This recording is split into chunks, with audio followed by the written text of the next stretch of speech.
Hi, I'm Robert Osborne. Next, I'm going to look at some of the innovative movies Hollywood released in the 50s. We have a Western, by no means your usual odor.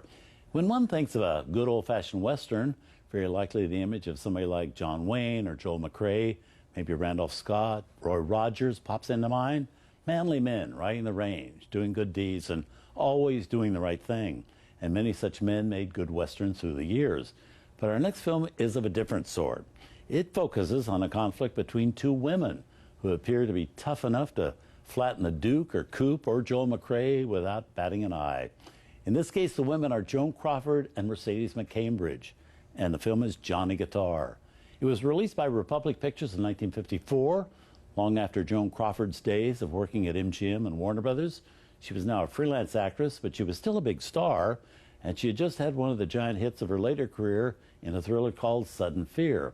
The first thing, though, that came as a shock to people when it was announced that Joan Crawford would be making a Western at Republic Studios, which at the time was considered pretty low on the totem pole, was a big shock. But Joan was no dummy.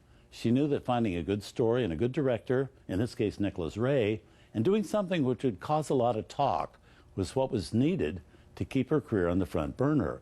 Now, it wasn't an easy film to make for her or Mercedes McCambridge, because just as their characters don't like each other in the story, the two women in real life loathed each other.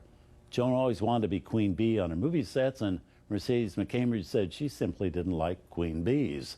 Well, there was also that little matter that Mercedes was married at the time to one of Joan Crawford's old boyfriends, writer Fletcher Markle. Well, there was major trouble from day one, and about everything.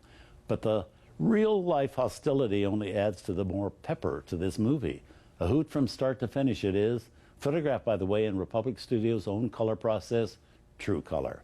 So from 1954, who hath also with Sterling Hayden playing the title role, plus Scott Brady, Ward Bond, John Carradine, Ben Cooper, and a really good friend of ours here at TCM, the late Ernest Borgnine. Here's Johnny Guitar.